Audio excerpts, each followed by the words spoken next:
si tu as cliqué sur cette vidéo uniquement pour me dire que manger de la viande c'est mal ou que du coup je ne suis pas quelqu'un de bien, eh bien je t'invite tout simplement à ne pas perdre ton temps avec ça. Bonjour tout le monde et bienvenue sur ma chaîne Athlététique. Aujourd'hui je vais vous parler de Jordan, un influenceur sur YouTube qui parle de fitness, de nutrition et d'alimentation et dont l'objectif principal est de te faire perdre un maximum de poids et ce en à peu près 2 transformations. Une première durée qui dure 90 jours, comme tu peux voir sur cette image de transformation, c'est lui-même, ça c'est Jordan. Donc ça c'est le premier avant-après et là c'était sur le deuxième avant-après. Donc comme tu peux voir, si tu suis bien à la lettre tous ces conseils, il est très probable que tu meurs effectivement très vite d'un cancer ou d'une maladie cardiovasculaire, ce qui d'un point de vue perte de poids, je dois l'avouer, s'avère diablement efficace. Effectivement, si tu respectes les derniers conseils de Jordan en date, c'est-à-dire ne consommer que des produits d'origine animale, une alimentation dite carnivore, le dernier régime stupide à la mode, eh bien tu peux perdre beaucoup de kilos jusqu'à effectivement n'avoir plus un seul gramme de masse grasse ni même de masse musculaire sur ton corps. Pour vous donner un rapide aperçu de sa chaîne, Jordan a donc 117 000 abonnés. Toutes ces vidéos concernent la perte de poids, les transformations, la perte de masse grasse. Et je sais que je suis un peu en retard, mais le 30 juin 2019, Jordan a uploadé cette vidéo intitulée « Je teste le régime carnivore », entre parenthèses, résultats surprenants. Vidéo à laquelle je vais répondre aujourd'hui, et c'est parti! Si tu es vegan, sache que la viande que j'ai consommée pendant ces 30 jours provient d'animaux locaux, nourris à l'herbe et en plein air.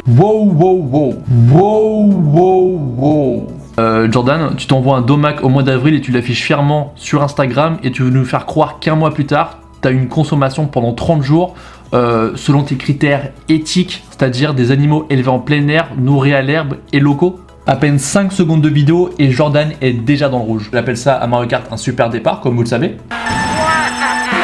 Laissez-moi vous expliquer pourquoi. Premièrement, Jordan, tes animaux soi-disant élevés en plein air, nourris à l'herbe et localement ont été exploités, égorgés, décapités, éviscérés, dépecés, démembrés, saignés comme tous les autres. Au bout de quelques semaines ou quelques mois ou quelques années pour les plus chanceux d'entre eux. Deuxièmement, je pense qu'il est important que vous sachiez que Jordan est complètement à côté de la plaque en ce qui concerne l'impact environnemental de la consommation de denrées alimentaires à travers le monde. Je cite un de ses posts Instagram publié le 21 octobre 2019. En plus de ça, si ta viande est locale, sans y faire attention, tu luttes même contre le réchauffement climatique. Puisque tu ne fais pas venir ta nourriture des 4 coins du monde, tout ça pour quelques fruits, légumes, céréales ou oléagineux. On fait d'une pierre 2 coups, voire même 3 coups. Super Jordan. La dissonance cognitive est telle que pour se conforter dans son mode de vie ultra consommateur de produits d'origine animale, il réussit à nous pondre cette gigantesque bouse qu'est son post Instagram.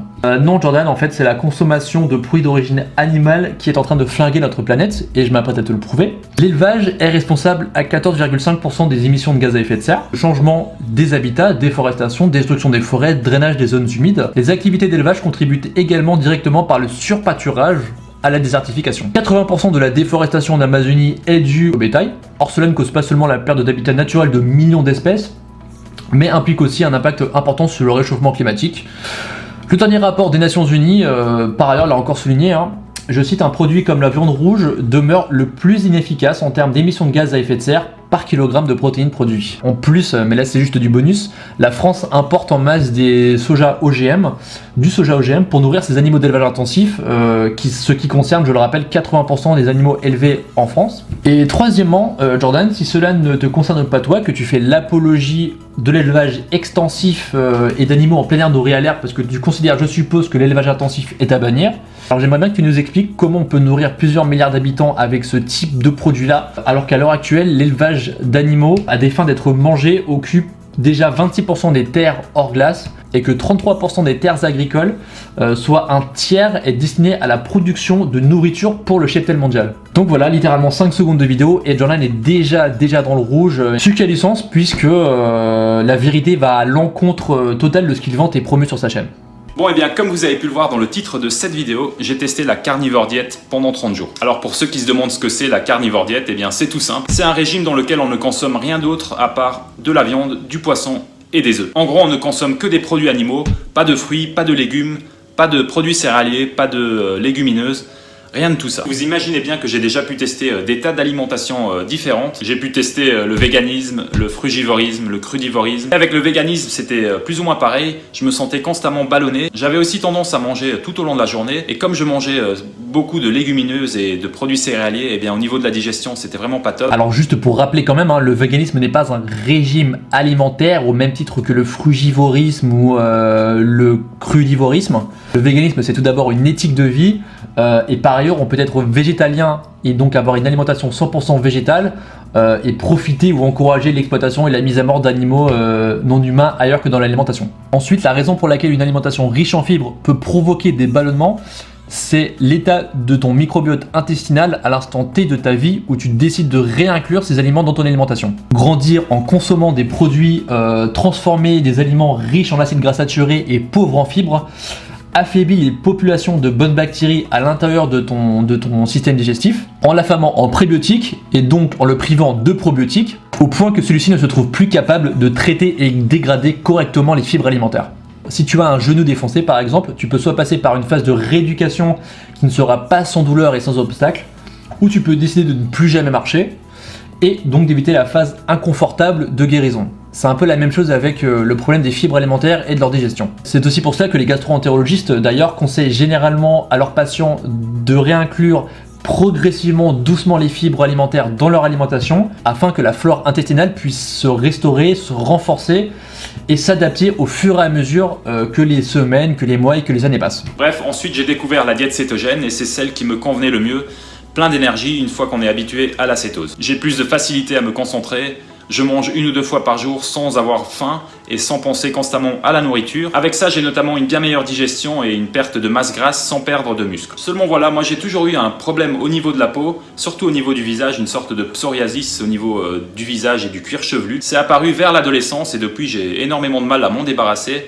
Et c'est ça qui m'a fait, en gros, tester tous ces régimes et m'intéresser à la nutrition. En gros, c'est simplement un problème inflammatoire de la peau qui se caractérise généralement par des épaisses plaques de peau sèche, des taches rouges au niveau du visage et des pellicules dans les cheveux. Et avec la diète cétogène, ces réactions ont nettement diminué comparé à tout ce que j'ai pu tester auparavant. Je pense que c'est sûrement dû à l'arrêt des produits à base de céréales. Là encore, il me semble clairement inventer de nouvelles excuses bidons pour justifier son mode de vie carnivore. Car, d'après même le site officiel pour aider et informer les personnes atteintes de psoriasis, il est universellement reconnu qu'une alimentation riche en plantes et en antioxydants et pauvre en aliments hautement inflammatoires comme les viandes rouges et transformées, les produits laitiers ou les céréales et sucres raffinés permettraient d'avoir un impact notable positif. Il est bien plus probable que ce soit en éliminant notamment les produits laitiers de ton alimentation. Pour résumer un peu ce que je mange, eh bien je mange des protéines, donc viande, poisson, œufs. Je mange aussi tout type de noix, des avocats, des olives. En gros, c'est un peu comme une diète cétogène, sauf qu'il me semble que dans une diète cétogène, les produits laitiers sont autorisés.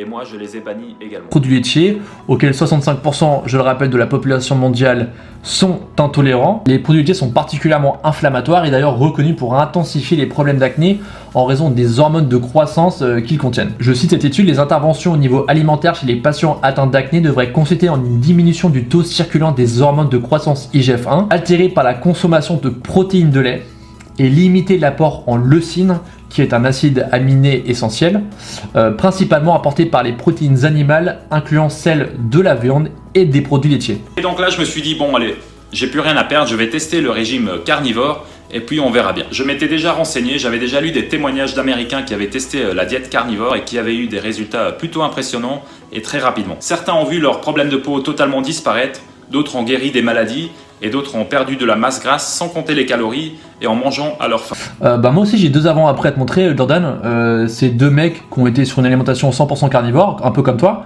et qui sont passés du jour au lendemain 100% végétalien. Donc ça c'est le premier avant-après. Donc quand même une belle transformation je trouve.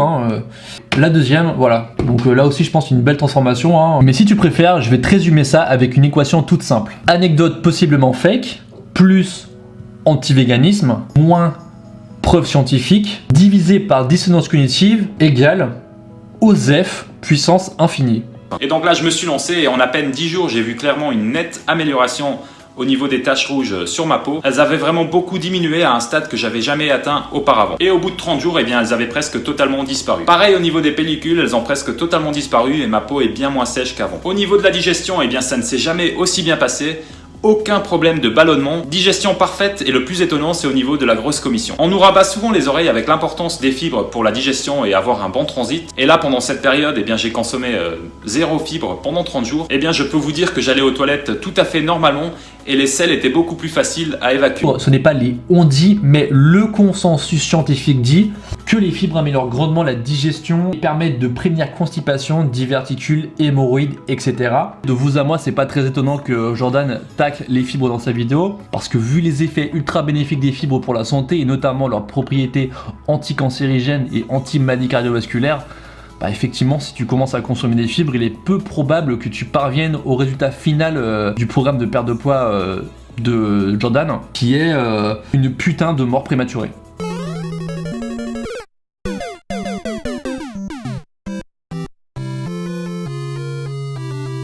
Et en parlant d'évacuer les selles, Jordan va nous faire bientôt un petit caca nerveux concernant les études épidémiologiques. Tout ça parce que selon lui, elles ne valent pas un clou, alors même que Jordan, tu nous sors régulièrement des anecdotes piochées sur Instagram, YouTube ou Facebook pour corroborer tes arguments. Donc, moyen. Je mangeais pas beaucoup de viande rouge, voire très rarement de la viande rouge auparavant. Et là, je peux vous garantir que depuis que j'en consomme régulièrement, eh bien, je me sens beaucoup mieux psychologiquement, surtout au niveau des petites dépressions qui m'arrivaient d'avoir de temps en temps et aussi des problèmes d'anxiété. Ces deux dessins proviennent d'un Instagrammeur qui prétend que parce que le cerveau est constitué à 60% de gras, qu'il faut manger du gras pour le nourrir, alors même que la source primaire du cerveau sont les glucides et qu'il consomme environ 120 grammes de glucides par jour. Il recommande que l'on mange des testicules de cochon ou de poulet, parce qu'il pense qu'il s'agit d'un super aliment et les considère par ailleurs, je cite, comme une gourmandise. Je sais pas vous, mais moi je me sentirais pas trop à l'aise de vivre en colocation, par exemple avec un mec qui bouffe des testicules au petit déjeuner et qui s'envoie des organes saignants au dîner. Voilà, maintenant on va essayer de voir un peu pourquoi est-ce qu'on peut se sentir si bien avec un régime 100% à base de viande, de poisson et d'œufs. Pour ma part, je pense que la principale raison, c'est que c'est un régime anti-inflammatoire. Et l'inflammation au niveau du corps, eh bien, c'est la principale cause des problèmes de santé. Et donc, avec un régime carnivore, on évite toutes sortes d'aliments inflammatoires. Et du coup, notre corps peut se nettoyer et réduire l'inflammation. Jordan, faut vraiment être un blogueur très spécial pour affirmer qu'une alimentation 100% à base de produits d'origine animale est anti-inflammatoire. Donc, au-delà du fait que tu contredis sans aucune pression le consensus scientifique concernant l'inflammation due à l'alimentation, je vais malgré tout te citer l'index anti-inflammatoire de l'alimentation le plus solide de tous les travaux jamais réalisés sur l'effet inflammatoire des aliments. Petite description préalable quand même de ce document. L'index anti-inflammatoire a été développé pour proposer des ressources quantitatives afin d'adresser le rôle de l'alimentation dans la santé, basé sur la littérature en provenance de tout type d'études, des cultures cellulaires aux études d'observation en passant par des études expérimentales sur des humains. Ces 4 dernières années, l'index a été utilisé dans plus de 200 études et constitue la base de 12 méta-analyses. Donc maintenant, jetons un œil à cet index soutenu par l'Institut national de santé des États-Unis, l'Institut américain pour la recherche contre le cancer, ou encore la Fondation de prévention du cancer, et qui n'a aucun conflit d'intérêt à déclarer. L'alimentation peut moduler l'inflammation. Qu'est-ce qui est anti-inflammatoire? Les composés phytochimiques et les micronutriments présents dans les légumes et les fruits, les fibres et les grains entiers, certaines épices et assaisonnements. Qu'est-ce qui est pro-inflammatoire? Les acides gras saturés, les acides gras trans et le cholestérol. Donc Jordan est tellement intelligent qu'il encourage le monde entier à suivre une alimentation ultra inflammatoire pour éviter les inflammations et en plus à bannir complètement de ton alimentation les aliments qui combattent les inflammations. Donc là encore une fois, chapeau. Quand bien même dans l'un de ses posts Instagram, Jordan nous affirmait, je cite, « Moi, j'adore m'informer et faire des recherches sur la nutrition et la santé. » Fichtre, Jordan, tu te fous vraiment de la gueule du monde et je t'assure que c'est très agaçant à la fin. Les aliments du règne végétal contiennent eux aussi énormément de nutriments, sauf qu'ils contiennent également des antinutriments qui vont rendre ces nutriments moins digestes et surtout beaucoup plus difficiles à assimiler. Il faut savoir que les plantes, tout comme les animaux, elles aussi, elles ne souhaitent pas être mangées. Sauf qu'elles n'ont pas de griffes, elles n'ont pas de dents et elles n'ont pas de pattes pour s'enfuir ou pouvoir se défendre. Du coup, leur solution a été de fabriquer des substances chimiques et toxiques pour les rendre moins digestes et donc éviter de se faire manger par les prédateurs. Ces antinutriments comme la lectine par exemple peuvent causer des problèmes d'hypersensibilité intestinale. Elles peuvent aussi aggraver l'inflammation dans l'intestin, la peau et les articulations chez les personnes sensibles. Et c'est pour ça qu'en évitant tous ces aliments inflammatoires, eh bien vous aurez plus ou moins les mêmes effets qu'un jeûne, sauf qu'évidemment ce sera plus simple, vous aurez plus d'énergie puisque vous pourrez quand même manger de la viande, du poisson ou des œufs. Et ne vous inquiétez surtout pas pour les carences puisque la viande est un aliment tout ce qu'il y a de plus complet et elle contient tous les vitamines et minéraux dont on a besoin. Nani? Là encore, juste une autre salve d'énormité, d'approximation, de contresens et d'insanité. Tout d'abord, le problème des antinutriments est en réalité un faux problème. Et si Jordan avait effectué un strict minimum de recherche sur ce sujet, avant de raconter de la merde, il aurait découvert que la majorité des antinutriments comme les phytates, les lectines ou encore les glucosinolates peuvent être supprimés ou désactivés en faisant tout simplement tremper, germer ou bouillir les aliments. Le corps est capable de s'adapter à la présence des antinutriments en augmentant l'absorption des minéraux dans l'intestin, ou encore que les antinutriments ont également des effets bénéfiques pour la santé. Les phytates par exemple diminuent le cholestérol plasmatique, ralentissent la digestion et préviennent les pics de sucre dans le sang. Beaucoup d'antinutriments ont également des effets anti-cancer et antioxydants. On associe souvent la consommation de fruits et légumes à la santé et au bien-être, notamment dû à leur richesse en antioxydants, à leur effet détox, etc. Mais si on regarde cette étude, on peut s'apercevoir qu'en séparant 3 groupes de personnes, si on donne au premier groupe 600 grammes de fruits et légumes par jour, au deuxième groupe un supplément avec l'équivalent en termes de antioxydants, vitamines et minéraux, et au troisième groupe, un placebo. Et bien très étonnant, à la fin de l'étude, on se rend compte qu'il n'y a aucune différence dans les 3 groupes. On peut donc finalement se demander pourquoi on mange ça, puisque finalement ça nous apporte pas grand chose en termes de nutriments, minéraux ou vitamines. Logiquement, on devrait manger un aliment pour ce qu'il nous apporte en termes de nutriments. Et pareil pour les fibres, une expérience a été faite sur la constipation où on a séparé également 3 groupes, ou 4 groupes si je me souviens bien. Et bizarrement, le groupe qui consommait 0 fibres était le seul groupe qui n'avait aucun problème de digestion. Alors que les choses soient claires, il est bien de vouloir consolider ses arguments en se référant à des études scientifiques. Malheureusement, ceci est juste une autre preuve de son incapacité totale à comprendre les analyses et les sources qu'il cite, les études scientifiques auxquelles il se réfère. J'ai déjà évoqué sa théorie pour le moins bancale sur les fibres et la digestion. Mais je vais quand même revenir sur l'étude qu'il utilise ici et dont les sujets n'étaient pas des personnes lambda, puisqu'il s'agissait d'individus atteints de constipation idiopathique chronique, ce qui ne concerne qu'une fraction de gens. Quant à la première étude qu'il référence, celle-ci est une étude portant sur les antioxydants présents dans les fruits, antioxydants dont l'intérêt est qu'ils permettent de lutter contre les radicaux libres, qui créent ce phénomène néfaste au sein de l'organisme que l'on appelle stress oxydatif. Et qu'est-ce qui cause le stress oxydatif? La pollution de l'air et de l'eau, le tabac, l'alcool, un certain nombre de drogues, les solvants industriels, la cuisson de certains aliments, les radiations, ou encore la pratique soit nulle, inexistante, soit très intense d'activités sportives. Sauf que soit Jordan n'a absolument pas lu l'étude qui les référence, ce qui ne m'étonnerait en vérité pas de lui, vu l'amas de bullshit qu'il raconte à la minute, soit il l'a lu et ne l'a pas comprise mais l'a quand même cité, soit il l'a comprise et il l'a menti afin, encore une fois, de convaincre sa communauté qu'il dit la vérité. Quoi qu'il en soit, cette étude, moi je suis allé la lire, le lien se situe tout en bas de la page de l'article qu'il a cité. Et donc jetons un œil rapide à la conclusion de cette étude, telle qu'elle a été rédigée par les scientifiques qui l'ont conduite. Je cite, « Il est possible que les sujets enrôlés dans cette étude n'aient été exposés à aucun type de stress oxydatif qui leur aurait causé un dommage oxydatif. Il doit être pris en considération que les sujets sélectionnés avaient un apport habituel relativement élevé de fruits et de légumes et en plus ne fumaient pas. En effet, une autre limitation aux études basées sur les biomarqueurs est que les effets bénéfiques des antioxydants ne sont sans doute observés qu'en situation où un stress oxydatif est infligé à l'organisme. Et de surcroît, d'autres données encore indiquent que les effets des antioxydants ne sont observés qu'à un moment relativement court après leur ingestion. Cela indique que les échantillons de sang à jeun ne sont probablement pas pertinents pour détecter les effets antioxydants des fruits et légumes. Il est pertinent d'assurer que la consommation de fruits et de légumes dans les études basées sur les biomarqueurs montre un grand nombre d'autres effets bénéfiques de prévention de maladies mortelles. De fait, il demeure important d'informer la population que manger des fruits et des légumes est bon pour la santé.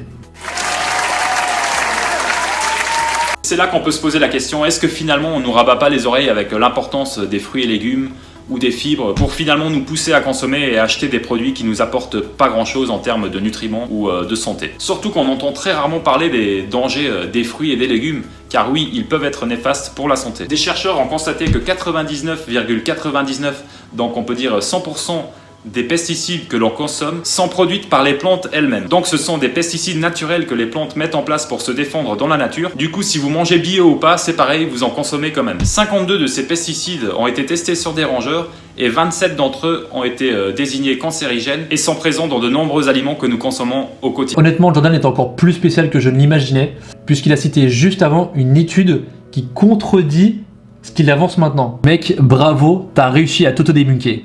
Et ça, ça mérite un... Alors par où commencer?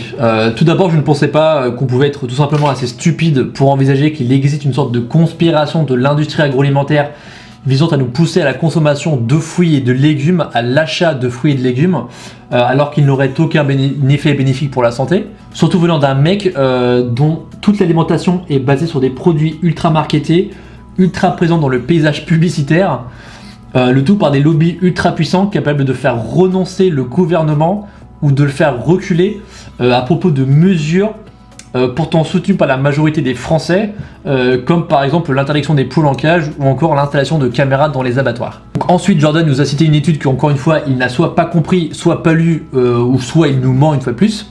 L'étude qu'il cite est un projet qui visait non pas à prouver que les fruits et les légumes étaient mauvais pour la santé parce qu'ils contiennent des pesticides naturels, dont on pourrait supposer qu'ils sont également cancérogènes, mais à mettre l'accent sur le fait que des substances potentiellement nocives existent un peu partout dans le monde et qu'il vaut mieux finalement s'intéresser à des fléaux bien connus comme le tabac ou la consommation excessive d'alcool que se concentrer sur les pesticides de l'agriculture.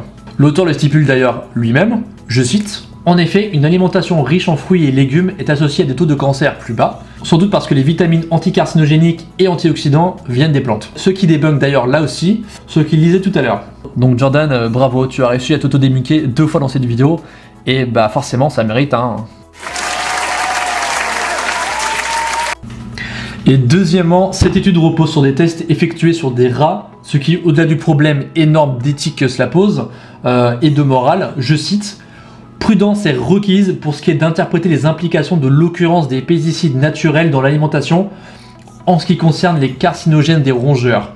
Il n'est pas sous-entendu ici, dans cette étude, que ces expositions alimentaires ont la moindre pertinence par rapport au cancer humain. » Et dire que la viande dans sa forme brute est mauvaise pour la santé et provoque le cancer, je trouve ça un peu débile, sachant qu'on a mangé ça pendant des millions d'années. Surtout que toutes les études qui sont faites sur la viande et même sur la nutrition en général sont des études épidémiologiques. Et ce genre d'études ne prouvent absolument rien, ce ne sont que des suppositions. On y est, ceci est un grand moment les amis. Jordan a officiellement statué que son opinion personnelle prévalait sur les affirmations de l'OMS ou de toutes les études estimant qu'une consommation élevée de viande rouge est liée à un risque de développer des maladies cardiovasculaires, des diabètes de type 2 ou encore des cancers. Et pour s'enfoncer encore un peu plus, il a également utilisé l'argument fallacieux de l'appel à la nature. Et dire que la viande dans sa forme brute est mauvaise pour la santé et provoque le cancer, je trouve ça un peu débile, sachant qu'on a mangé ça pendant des millions d'années. Dire que la médecine moderne est une avancée, je trouve ça plutôt débile, puisque nous avons vécu sans pendant des millions d'années.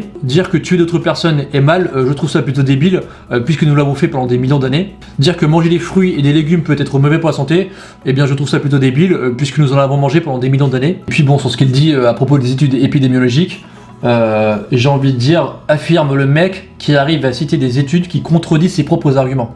Même si les études épidémiologiques ne sont certes pas les plus justes et les plus précises et les plus, je dirais, les plus efficaces, il n'empêche qu'elles peuvent avoir une énorme utilité. Surtout quand on sait que des populations comme les Esquimaux par exemple, eux ne consomment essentiellement que de la viande et du poisson, et pourtant les maladies cardiaques et les cancers sont hyper rares chez eux. Donc une fois n'est pas coutume, Jordan est soit en train de nous balancer ces énormes mensonges à la figure sans pression, soit il démontre une fois de plus sa capacité extraordinaire à raconter absolument n'importe quoi, pourvu que ça aille dans le sens de son argumentation, qui jusqu'ici, je le rappelle, est quasiment inexistante. L'espérance de vie des Inuits, et je préfère ne pas utiliser le terme Esquimau qui est un exonyme, est estimée comme étant de 12 ans de moins que le reste de toute la région très nord-américaine. Seconde chose, je cite, la plupart des études ont montré que les Inuits du Groenland, du Canada et de l'Alaska souffrent aussi fréquemment des maladies coronariennes que les autres populations. Troisième chose, la quarantaine passée, les Inuits hommes et femmes d'Alaska ont une densité minérale osseuse de 10 à 15% inférieure à celle des standards de personnes blanches, et des facteurs nutritionnels comme une alimentation trop riche en protéines, en phosphore, en nitrogène et pauvre en calcium sont probablement impliqués. Quatrième chose, il a été découvert que les concentrations de cholestérol plasmatique des Inuits étaient semblablement similaires à ceux des Occidentaux. Et cinquième chose, les décès dus à des crises cardiaques sont plus fréquents chez les Inuits que chez les populations occidentales. Il y a aussi des personnes qui ont vécu très vieux en consommant énormément de produits animaux et pas beaucoup de fruits et légumes. Ou alors des personnes très âgées qui sont encore en pleine forme et qui font encore énormément de sport en consommant des produits animaux. Alors, franchement, Jordan, mais t'arrêtes pas en si bon chemin, mec. Vas-y à fond les ballons, quoi. Tant que tu y es, pourquoi est-ce que tu nous conseilles pas de nous mettre à fumer des clopes? Puisque, après tout, Jeanne Calment, qui est morte à l'âge de 122 ans, a fumé jusqu'à l'âge de 117 ans. Franchement, Jordan, ton argument, il est tellement imparable. Je comprends pas que l'industrie du tabac ne s'en soit pas servie, en fait, pour promouvoir la cigarette, quoi. C'est qu'ils doivent être complètement cons, je pense. Conclusion de Jordan, ça serait vraiment utile pour tout le monde que t'arrêtes de raconter de la merde sur ta chaîne, que tu te creuses un peu les méninges, que tu ailles faire des recherches avant de raconter n'importe quoi à ta communauté.